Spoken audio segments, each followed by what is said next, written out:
नमस्कार, मैं हूं आरजू अंसारी और आप देख रहे हैं राष्ट्रीय जगत विजन न्यूज। जग्गी हत्याकांड छत्तीसगढ़ के इतिहास का एक अत्यंत चर्चित और सनसनीखेज आपराधिक मामला है। अप्रैल 2026 में इस मामले में आए हाई कोर्ट के फैसले के बाद ये फिर से सुर्खियों में है। इस मामले में छत्तीसगढ़ के पहले मुख्यमंत्री अजीत जोगी के बेटे अमित जोगी को आरोपी बनाया गया था। 1 अप्रैल 2026 के बाद छत्तीसगढ़ हाई कोर्ट ने सुनवाई करते हुए अमित जोगी को दोषी करार दिया है और 3 सप्ताह के भीतर सरेंडर करने का आदेश दिया है।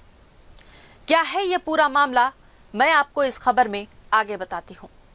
दरअसल छत्तीसगढ़ का बहुचर्चित जग्गी हत्याकांड एक ऐसा मामला है जिसने राज्य की राजनीति, प्रशासन और न्यायिक व्यवस्था तीनों को लंबे समय तक प्रभावित किया है।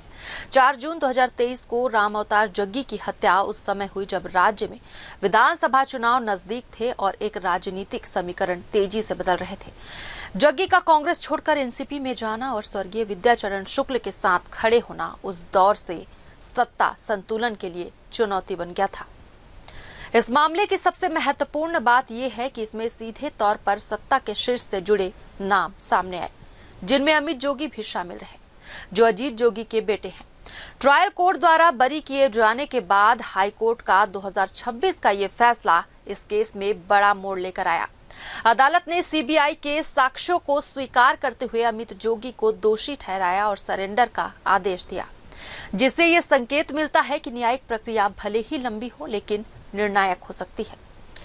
ये मामला केवल एक हत्या नहीं बल्कि राजनीतिक प्रतिस्पर्धा के हिंसक रूप में बदलने का उदाहरण भी है। 31 आरोपी पुलिस अधिकारियों की संलिप्तता और वर्षों तक चली कानूनी लड़ाई ये साफ दिखाता है कि किस तरह संगठित साजिश और सत्ता का प्रभाव जांच को जटिल बना सकता है। साथ ही पीड़ित परिवार की लगातार न्यायिक लड़ाई ये भी दर्शाती है कि न्याय पाने के लिए धैर्य और दृढ़ता कितनी जरूरी होती है। हाईकोर्ट के ताजा फैसले ने एक बार फिर ये बहस तेज कर दी है कि क्या भारतीय राजनीति में आपराधीकरण पूरी तरह खत्म हो पाया है। ये केस आने वाले समय में राजनीतिक जवाबदेही, जांच एजेंसियों की भूमिका और न्यायिक पारदर्शिता पर महत्वपूर्ण प्रभाव डाल सकता है। फिलहाल इस खबर में बस इतना ही। देश प्रदेश की खबरों से अपडेटेड रहने के लिए हमारे चैनल को सब्सक्राइब करें और नई खबरों के नोटिफिकेशन के लिए बेल आइकॉन जरूर दबाएं। नमस्कार।